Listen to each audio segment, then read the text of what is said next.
ताजिद अहमद, प्रखंड अध्यक्ष अरुण झा जी, लंबा लिस्ट है, सबका नाम हम नहीं ले पाते, कोई संख्या हाँ सब कार्यक्रम में लिए आए। हम भोर से निकल और हम कमला यात्रा नाम रही कार्यक्रम का, कमला जनसंवाद यात्रा, जे कमला पर शुरू से लौकर अंत में हुए शंकर जी कमला कुशेश्वर स्थान, इनका जे विधानसभा छनपुरिया अंतिम पॉइंट के तो कमला जाकर कोसी में मिले, पॉइंट तक जाकर अपने जे विभाग हमारा मुख्यमंत्री जी दिलखिन उना तो जान रही कहानी, लेकिन एक बेर मोटरसाइकिले पर चल के ओतऽ जाकर देखबे जे की स्थिति है और जे भ रहल छै और की करबे जैसे और व्यवस्थित एठाम भ जाए।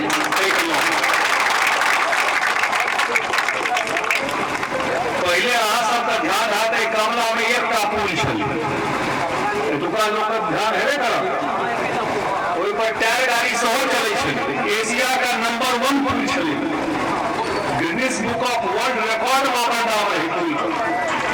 बुझल है कि नहीं बुझल है ना? ओहि पर टायर गाड़ी सेहो चलै छल, ओहिसे पहले कढ़ी गाड़ी सेहो चलै छल, रिक्शा सेहो चलै छल, बस सेहो चलै छल, ट्रक सेहो चलै छल, ट्रेन सेहो चलै छल। एहन पुल छलै देश में पूरा हम देखता रहे झंझारपुर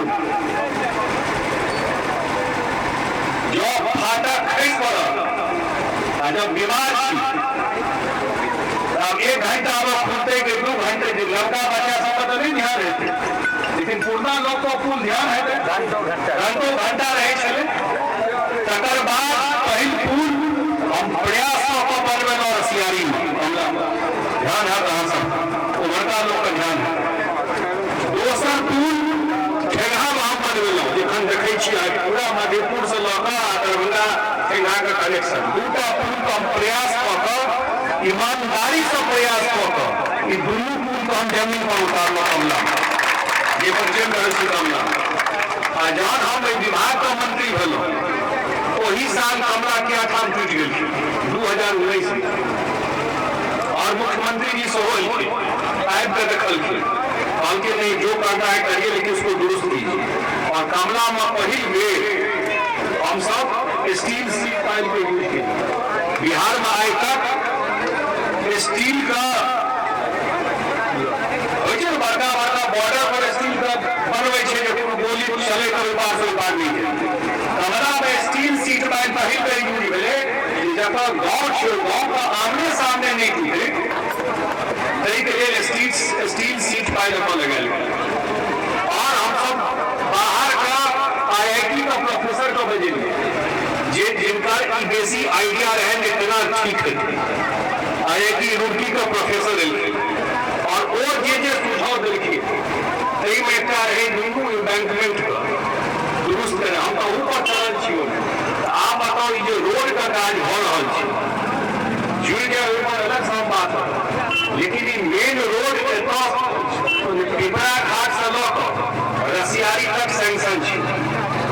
दुनू कात रोड बन जेतै और एहिमे पिच सेहो बनतै, सैंक्शन छै 2023 में ई बिटुमिन सेहो अलकतरा वाला जे रोड है छै एतेक चौड़ा रोड जहन एतऽ से बनि जेतै तऽ एहिठाम जतेक लोग रहै छै जे ककरो दरभंगा जेबाक हेतै तऽ कोन रोड पकड़ि के जेतै, सब जते समय ढाला सब जते रही रोड दऽ कऽ जखन ई पूरा का पूरा चलि जेतै तऽ रसियारी से लऽ कऽ अगला फेज में छै फुहिया तक, जो फुहिया से लऽ कऽ रसियारी से लऽ कऽ ठेंगा से लऽ कऽ तकबार से लऽ कऽ आवाम से लऽ कऽ पूरा एरिया के लोग का दोसर रास्ता यह कमला बलान की रोड जे बनि जेतै से चलि जेतै सीधा अहाँके समिया ढाला सीधा हाईवे पर उतरि जेतै। लाखों लोग अल्टरनेट रूट भेज गेल, एते लोग जे चलते तो कतौ रुकबो करते, चाह पान सेहो करते, तो क्या दुकान खुल जेतै रास्ता में, क्या आदमी को रोजगार भ जेतै, हेतै कि नहीं हेतै, हेतै कि नहीं हेतै। और कमला में हरदम दौड़ लगे छलै लोग तखन 3 महीना 4 महीना छै जल संसाधन विभाग, लोक कहै छलै ई विभाग एहिना काजे करै छै, टूटे छै आ जोड़े छै, जोड़े छै आ टूटे छै, एहिमे किछु गड़बड़ करैत रहै छै। एक बेर जे बनि गेलै तहन तऽ ओ बात खतम, किछु करबाके नहि छै एहिमे, तऽ ओ पूरा का पूरा दुरुस्त भऽ गेलै। अबै जायके साधन परमानेंट भऽ गेलै, बाढ़िसँ खतरा कम भऽ गेलै। और कमलामे हमसभ आब करा रहल छियै जे कमलामे जहिना बालूके लेल टेंडर होइ छै तहिना माटि कटबै तऽ सरकारके पाइ देबऽ पड़त, और ओ जे बेतरतीब लोक काटि लै छियै से विभाग कहतै जे केना कटियो जे बर्बादी नहि होइ। आ ओ जहन एटेक्स अबै छै गाद नेपालसँ, ओ जे खुदाइ भऽ जेतै एकर स्टोरेज कैपेसिटी बढ़ि जेतै, पानिके स्टोरेज बढ़ि जेतै, ओ जे पानिके स्टोरेज बढ़ि जेतै तऽ और बाढ़िके खतरा कम भऽ जेतै, सरकारके पाइयो हेतै जे आब एखन गाद निकालै लए सरकार पाइ देतै। आब जखने हम सब ई नियम बना देलियै, हाँ टेंडर भऽ रहल छै, सरकारों को पाइ हेतै और कमलाके खुदाइ भऽ जेतै, दुनू रोड ठीक भऽ जेतै। 400 करोड़मे जयनगरमे बराज बनि रहल छै, ओ बराज जयनगरके नहि छै, ई ओतयसँ लऽ कऽ और कुशेश्वर स्थान जे कमला छै ओ कंट्रोल पॉइंट ओतयसँ निकलतै नेपालके बॉर्डरसँ। कमलामे कम से कम बाढ़िके स्थितिके द्वारा 1 साल होइत होइत लगभग आ गुरु भगवान के एहन चक्र चलि गेलै से तऽ हम नहि कहि सकैत छी, गुरु भारी एहन नेपालमे तूफान आबि गेलै, लेकिन नॉर्मली जे छै से बाढ़िके निदान लगभग एहि काजसँ भऽ जेतै। एक आ दोसर पूरा रास्तामे दुनू साइड पूर्वी और पश्चिमी एकटा ऑल्टरनेट रूट कमलामे लोक अबै जाइके पैरेलल रूट आ दुनियामे देखल गेलै जहन रोड बनि जाइ छै तऽ ओतऽ बिजनेस इकोनॉमी शुरू भऽ जाइ छै। जखने रोड बनै छै ई जे पैरेलल दुनू रोड भऽ जेतै, अहू कात रोड छै आ अहू कात रोड छै, दुनू काज जे बनि जेतै तऽ लोकके अबै जाइके साधन आ ई सुविधा भऽ जेतै। आ बराज बनि जेतै तऽ पानि कंट्रोल भऽ जेतै, आ मिट्टी कटाइ जे शुरू भऽ जेतै टेंडर कऽ कऽ स्टोरेज कैपेसिटी बढ़ि जेतै। एतेक अपने ताहि दुआरे निकलिए कहलिए नहीं, एतेक काज हमसब टेकअप करिए। हाँ हमार विभाग के इंजीनियर सेहो हमरा संगे चलि रहल छै और अपना आँखि से चलि कऽ देखबै जे कतऽ की समस्या छै, कतऽ की रास्ता छै, की और कऽ सकैत छी। ताहि दुआरे आइ भोर से निकलल छी, हमर सबके और 3टा कार्यक्रम एकर बारे छै, रसियारी तक जयबाक छै। ताहि दुआरे हम सिर्फ जानकारी देलहुँ, एते काज कऽ रहल छियै। किछु बात कहलक ई बात सही छै, बहुत जगह ई बात आबि रहल छै जे गाँव से केना बांध पर चढ़बै, हम तऽ बना रहल छियै एते ऊँच। एखन तऽ कमलामे किछु रहै नहि, बेतरतीब रहै, ई बनि जेतै तऽ केना चलतै।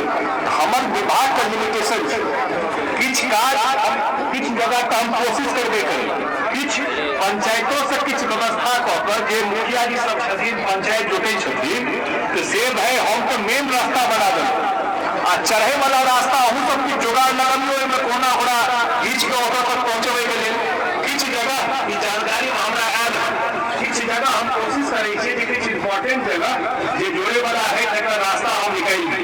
हम तऽ एखन मेन जे निकललहुँ हँ यात्रामे ई छै जे अगिला साल तक कमलाके पूरा रोड कंप्लीट भऽ जाए।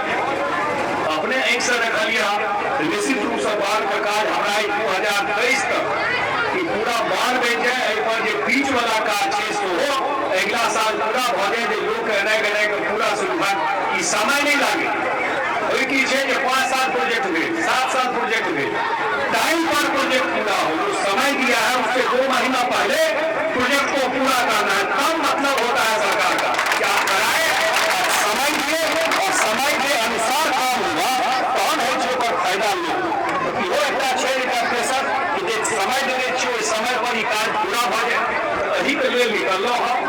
आइ हम धन्यवाद दै छियै पीटू सिंह जी का और जतेक साथी छै जे हमरा एहिठाम रवि टोल पर एकटा कार्यक्रम रखलक। हम तऽ लगातार सबके संपर्कमे रहै छी, एहिसँ संबंधित जे कोनो सुझाव जे कागज देलियै हम निश्चित रूपसँ कम से कम कनेक्टिविटी वाला बात हम बात करै छियै जे अहाँ सबके कनेक्टिविटी कम से कम गाँवसँ चढ़े वाला 2 जगह कहलियै ओकर रास्ता हम किछु न किछु निकालैके कोशिश जरूर करब। हम धन्यवाद दै छी हमरा जे हिसाबसँ अहाँ सबके स्वागत केलहुँ हँ। हमरा खुशी एहि दुआरे अछि कि भाई कम से कम एतेक पैघ काज कमलामे भऽ रहल छै। एकटा होइ छै भाषण देनाइ एकटा मंच पर, आ एकटा होइ छै काज कऽ कऽ लोकके बीचमे एनाइ। सब उम्मीद से बेसी भऽ रहलै तो हम आबि कऽ लोकके बीचमे ई काज कऽ के एलहुँ हँ। अहाँ सबके जे सुझाव हैत ओ हमरा दैत रहब, हम निश्चित कोशिश करबै कि सुझाव भेटतै, जे सब भेटै से काज करी। बहुत बहुत धन्यवाद।